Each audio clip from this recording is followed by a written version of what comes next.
Friends welcome back. News आ रही है ये कि पाकिस्तान में ऑयल क्राइसिस, लो इनका पहले ही हो गया ऑयल क्राइसिस है। ईरान इजराइल कॉन्फ्लिक्ट इम्पैक्ट है, इनको सबसे पहले इम्पैक्ट होना है, दुनिया में और किसी को इम्पैक्ट नहीं हुआ ही नहीं हुआ। ऑयल की क्राइसिस तो हो रही है और काफ़ी कंट्रीज को फर्क पड़ेगा जो गरीब हैं। पता चल गया, इससे क्या पता चलता है पाकिस्तान गरीब है। तो चलो वीडियो शुरू करते हैं। वीडियो शुरू करने से पहले अगर आप चैनल पर नए हो और आपने अभी तक सब्सक्राइब नहीं किया तो जल्दी से पहले सब्सक्राइब के बटन और बेल आइकन को क्लिक कर लो ताकि आपको हमारे सारे न्यू वीडियोस के नोटिफिकेशन मिल जाएं जैसे हम अपलोड करें। अगर आपको वीडियो पसंद आता है प्लीज़ लाइक एंड शेयर। चलिए शुरू करते हैं। दोस्तों, हमारा एक पड़ोसी तो कंगलादेश है और दूसरा कंगला बनने वाला है क्योंकि पाकिस्तान का तेल निकल चुका है। But due to the fuel crisis and rising energy prices triggered by the ongoing US-Israeli war with Iran, Pakistan has announced a series of austerity measures aimed at reducing fuel consumption across the country. Pakistan Prime Minister Shehbaz Sharif held a public address where he announced schools closed nationwide across Pakistan. School ही बंद कर दिया तेल की वजह से। Remotely अक्सर उन रिसोर्सेज पर डिपेंड रहा है जिन्हें वो कंट्रोल करते हैं। अब टाइम के हिसाब से वो या रिसोर्सेज तो स्कूल इसलिए क्लोज किए हैं कि बोल रहे हैं पढ़ने की जरूरत नहीं है, किसी को पढ़ाई की जरूरत नहीं पड़ती, उसके बिना ही चलता है काम। वैसी सारी हम तो वही हाल है, तो पढ़ा के क्या करना। हमने तो जितने भी देखे छोड़ो, क्या पढ़ना, छोड़ो, अनपढ़ ही लगे हमें। मतलब उस कंट्री में स्कूल का नाम ही नहीं। स्कूल आते कौन सा स्कूल, कहाँ का स्कूल, हमारे को मदरसा जाते हैं ना ये लोग, जाने की क्या जरूरत है। कोई चक्कर नहीं, स्कूल का प्रॉब्लम सॉल्व कर दी बच्चों के लिए। नो स्कूल, स्कूल का कॉन्सेप्ट ही नहीं है। Very good, very good. जाओ जमीन थी कभी सोना था, तो पिछली 2 सदियों से वो काला सोना यानी क्रूड ऑयल है। यही क्रूड ऑयल आज पाकिस्तान और बांग्लादेश जैसे देशों की गले की हड्डी बन चुका है। घास खाकर भी जंग लड़ने के सपने पालने वाली पाकिस्तानी कौम इस टाइम अपने पेट्रोल पंप पर लाइन लगाकर खड़ी है। दुनिया में आग लगाने वाली इस कौम का ये हाल है कि केरोसिन यहाँ 300 रुपए जा चुका है भाई साहब। इस वीडियो में हम उसी पाकिस्तान के मजे लेंगे और ये बताएंगे कि दुनिया आज जिस सिचुएशन में खड़ी है वहाँ कैसे तेजी से चीजें बदल रही है। पाकिस्तान के प्राइम मिनिस्टर शहबाज शरीफ ने जो कहा है वो पूरे पाकिस्तान में एक सिविल वॉर और क्राइसिस ला सकता है। केवल एनर्जी की कमी नहीं दिखती बल्कि एक देश की साख और एग्जिस्टेंस का भी संकट नजर आता है। पाकिस्तान के पीएम का कहना है कि तेल का इस्तेमाल ठीक से करें और सरकारी गाड़ियां खड़ी कर दें। इसने केवल एक ब्यूरोक्रेटिक ऑर्डर नहीं दिया है बल्कि एक डूबती हुई इकोनॉमी की चीख भी सुनाई देती है। इसमें 2 माह के लिए सरकारी महकमों की गाड़ियों को मिलने वाले 50% फिल फॉर कटौती की जा रही है।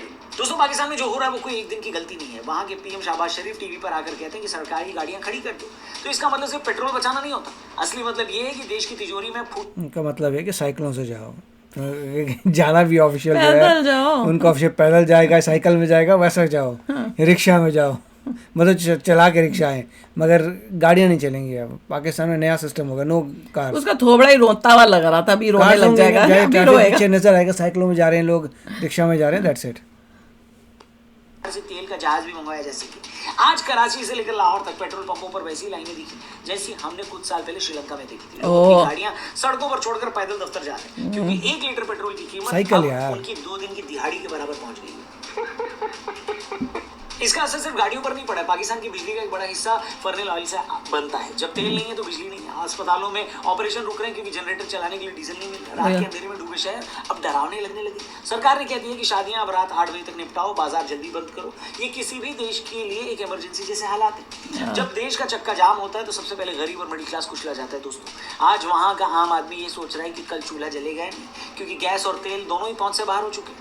अब दोस्तों, इकोनॉमिक्स की भाषा में कहें तो पाकिस्तान इस समय डेथ स्पाइरल में है। इसका मतलब है कि एक ऐसी गिरावट जहां से ऊपर आना लगभग नामुमकिन है। पाकिस्तान की सबसे बड़ी कमाई उसके टेक्सटाइल से होती है। अब सोचिए, जब फैक्ट्रियों को चलाने के लिए तेल और बिजली ही नहीं होगी तो माल कैसे चलेगा? और जब माल नहीं बनेगा तो विदेश में बिकेगा कैसे? डॉलर आएंगे और फिर से तेल खरीदने के पैसे कहां से आएंगे? ये एक ऐसा साइकिल है जिससे पाकिस्तान का गला घुट गया है। इनके पास सोल्यूशन सब चीजों का है, मत बताने की जरूरत नहीं है हमें। जो जनरेटर होते हैं, जो हाथ से चलते, हाथ से लोग करते हैं ना, ऐसे और जनरेट करते हैं। आधी जनता जिसका कोई काम ना, बच्चे उनको पकड़ा दो, यूं चलाते हैं, उनको एक जगह लगा दो, बस यूं चलाते रहेंगे। हाथ के कौन से जनरेटर मैंने तो कभी भी नहीं देखे। ऐसे हाथ से कर करके या पैर से करके, हाथ से करके जनरेटर लगाओ, सारी जनता को लगाएं, अपनी जनता को काम धाम ही नहीं, इसी में लगा दो, जाओ भैया जनरेट करो इलेक्ट्रिसिटी और काम करो। जो काबू में नहीं आया। आसान भाषा में कहें तो सरकार ने बिजली कंपनियों का पैसा नहीं चुकाया, बिजली कंपनियों ने तेल वालों का नहीं चुकाया और तेल वालों ने रिफाइनरीज का नहीं चुकाया। अब सब एक दूसरे का मुंह ताक रहे हैं। ऊपर से IMF की शर्तें इतनी कड़ी हैं कि वो कहते हैं कि पेट्रोल महंगा करो तब हम कर्ज देंगे, वरना नहीं देंगे। क्या बात है? अब दिक्कत ये है कि जनता के पास पैसा नहीं है और सरकार के साइकिल पास में जा रहा है, पाकिस्तान के अंदर आगे भी अगर यही हाल रहा तो पाकिस्तान की इकोनॉमी अगले कुछ सालों में बार्टर सिस्टम पर आ सकती है जहाँ पैसे की कोई कीमत ही नहीं रह जाएगी। मेरा सवाल ये है कि बार्टर सिस्टम में भी इनके पास देने के लिए क्या है, और वैसे भी जो इनके पास देने के लिए है वो दुनिया ने इनकी ऑलरेडी ले रखी है। तू समझा नहीं, तू समझा नहीं। अब ईरान इजराइल वॉर में किसका कितना नुकसान है और ये लड़ाई कहां तक जाएगी, इसके ऊपर हमने एक लेटेस्ट पॉडकास्ट किया हमारे जियोपॉलिटिकल एक्सपर्ट अभिजीत अय्यर मित्रा के साथ। ये पॉडकास्ट आपको बहुत सारे सवालों के जवाब भी देगा और आपका कंफ्यूजन भी क्लियर करेगा। क्या भारत पर भी हमला हो सकता है, अगर हुआ तो भारत जवाब देगा क्या, और ये लड़ाई कितनी लंबी चलेगी, बहुत सारे मुद्दों पर इस पॉडकास्ट में बात हुई है। लिंक डिस्क्रिप्शन में दिया है, Few more weeks. मजा आ जाएगा। हमारे TRP यानी द रौनक पॉडकास्ट चैनल पर ये एपिसोड ऑलरेडी लाइव है। आगे बढ़ते हैं। अब दोस्तों याद करिए कि पुराने जमाने में क्या होता था, जब भी पाकिस्तान मुसीबत में पड़ता सऊदी या फिर यूएई वो खुद ही मुसीबत में बैठे हैं अभी। या कुछ अरब डॉलर बैंक में रखवा देते। लेकिन अब दुनिया बदल गई है, सऊदी अब इनको फ्री की खैरात देने के मूड में नहीं। वो खुद ही अपने की बात करते हैं। उन्हें पता है कि तेल का जमाना धीरे धीरे खत्म हो रहा है, इसलिए वो खुद को टूरिज्म और टेक हब बना रहे हैं। इनफैक्ट बना चुके हैं। पाकिस्तान जैसे देश जो सिर्फ मजहब के नाम पर मदद मांगते थे अब उनके लिए बोझ बन गए। इसका सोशल असर ये होगा कि गल्फ देशों और बाकी इस्लामी मुल्कों के बीच एक नई दीवार खड़ी हो जाएगी। एक तरफ वो देश होंगे जो एडवांस हो रहे हैं और दूसरी तरफ वो देश जो एक्सट्रीमिज्म और पुराने ढर्रे के कारण कंगाल हो रहे हैं। अगर पाकिस्तान में हालात ज्यादा बिगड़ते हैं तो वहां से लोग भागकर इन्हीं अमीर देशों में जाने की कोशिश करेंगे, जिससे इन देशों भाग ही रहे इनके पाकिस्तान के लोग। कोई बात की बात करें तो इस पूरी आग के बीच भारत ने खुद को एक फायर प्रूफ घर की तरह बना लिया है। भारत ने सालों पहले समझ लिया था कि सिर्फ एक ही जगह से तेल खरीदना बेवकूफ़ी है, इसलिए हमने रूस से दोस्ती निभाई, अमेरिका से रिश्ते रखे और मिडिल ईस्ट को भी खुश रखा और पिछले 10 सालों में अपना क्रूड ऑयल रिजर्व भी बढ़ाया। सदियों पुरानी समस्या ये है दोस्तों कि साउथ एशिया में सीमाएं और नफरत व्यापार के आड़े आती है, लेकिन इस संकट ने भारत को एक मौका दिया है। भारत अब दुनिया को दिखा रहा है कि कैसे आत्मनिर्भर बना जा सकता है। हम अपनी गाड़ियों को एथेनॉल और हाइड्रोजन पर ले जा रहे हैं। अब इसके सक्सेस को लेकर डिबेट चल सकती है, लेकिन आने वाले टाइम के लिए खुद को तैयार करने के लिए हमारे पास यही एक रास्ता है। पाकिस्तान के लिए इसमें ये सीख है कि भारत से दुश्मनी पाल कर वो अपनी कब्र खोद रहा है। अब इतनी सारी चीजों से अगर पाकिस्तान सीख लिया होता तो पाकिस्तान थोड़ी ना होता, है कि नहीं। और चलते चलते ईरान की भी बात कर लेते हैं। ईरान को इस कहानी का सबसे सीक्रेट किरदार मानिए आप लोग। ईरान सालों से पाबंदियों में रहा है लेकिन फिर भी अपना रसूख बनाए रखा, मगर अब ईरान के अंदर की जनता और बाहर के दुश्मनों से कमजोर कर चुकी है। अगर ईरान का मौजूदा ढांचा गिरता है तो समझ लीजिए कि पूरी दुनिया की जियोपॉलिटिक्स हमेशा के लिए बदल जाएगी। ईरान के पास दुनिया का सबसे बड़ा तेल और गैस का भंडार है, लेकिन वहाँ की पॉलिटिक्स थोड़ी अलग है। अमेरिका और इजराइल ने जिस हिसाब से ईरान को निशाने पर लिया है, ये उसके लिए और भी बड़ी प्रॉब्लम है। ईरान के गिरने का सीधा मतलब है कि शिया सुन्नी की वो जंग जो सदियों से चल रही है उसका एक फैक्टर ऑलमोस्ट खत्म हो जाएगा। इससे सऊदी अरब का दबदबा बढ़ेगा, लेकिन इंस्टेबिलिटी भी आ सकती है। चीन जो ईरान के तेल पर अपनी इंडस्ट्री चलाता है वो पगला सकता है। भारत के लिए अच्छी खबर और बुरी खबर दोनों है इसमें। अच्छी इसलिए क्योंकि एक्सट्रीमिज्म का एक सेंटर कम होगा जहां हिजबुल्लाह और हुती को पैसे देकर पालने वाले देश का जड़ कमजोर हो जाएगा, और बुरी इसलिए क्योंकि हमारा चाबार और रूस तक जाने वाला रास्ता यानी INSTC खतरे में पड़ सकता है। पर कुल मिलाकर ईरान के बाद की दुनिया पेट्रोपॉलिटिक्स से निकलकर डेटा और ग्रीन एनर्जी की दुनिया बन जाएगी। हमने पिछले वीडियो में आपको समझाया था कि कैसे गल्फ के देशों और खासकर यूएई ने अपने यहाँ पर डेटा सेंटर्स बनवाए, यानी तैयारी पूरी पक्की है। पर पाकिस्तान का तेल निकल चुका है, ये खबर भी सच्ची है। और कब तक तेल बचा रह पाएगा पाकिस्तान का, पाकिस्तान है। जरूर बात करें। तो भाई देखो, इंडिया को इतनी चाबार की जो है ना प्रॉब्लम नहीं होने वाली, क्योंकि जब ये तख्ता पलटेगा, जो भी नई लीडरशिप आएगी उसके बाद वही कंटिन्यूएशन में बल्कि बेटर हो जाएगा।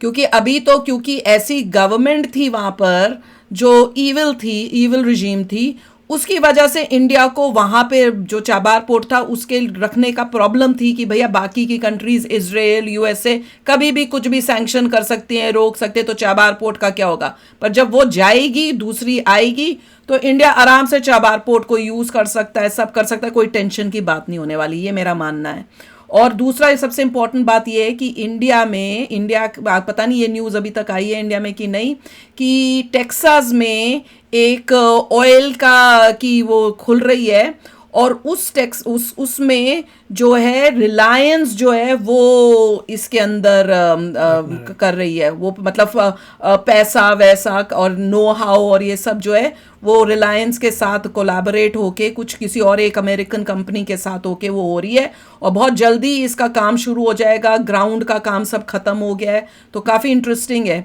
तो वो देखो कि भैया यहाँ से इंडिया जो है अब उसने क्या किया है, जैसे बता रहे थे ना ट्रम्प के साथ डील्स हुई और सब, हो सकता है ये उसी का एक पार्ट हो।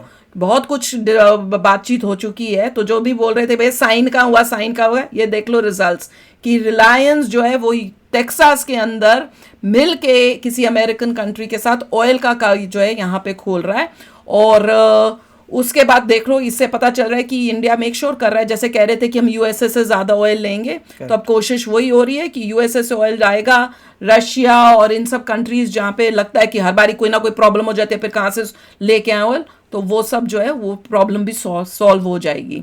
तो बैक में बहुत कुछ हुआ है जो आप लोगों को नहीं पता, जो धीरे धीरे न्यूज़ में पता चलेगा कि क्या क्या डील्स हुई हुई हैं, और अगर साइन नहीं हुआ तो ये डील्स हो क्यों रही हैं। लास्ट में एक रूमर आ रहा है क्या कि जो मुश्तबा खमीनी है वो इंजर हो गया। हाँ, ये मुझे भी मम्मी पूछ रही थी, मैंने कहा है मुझे तो पता नहीं अभी तक, और ये बात पूछी भी थी यहाँ पे किसी मिलिट्री के केन कून से शायद पूछी भी थी, तो उन्होंने कहा था अभी वी कांट कंफर्म इट, तो हम इस बारे में भी कुछ बता नहीं सकते, हमें ये अभी कुछ पता नहीं है, तो इसलिए पता नहीं, बस ये रूमर ही है।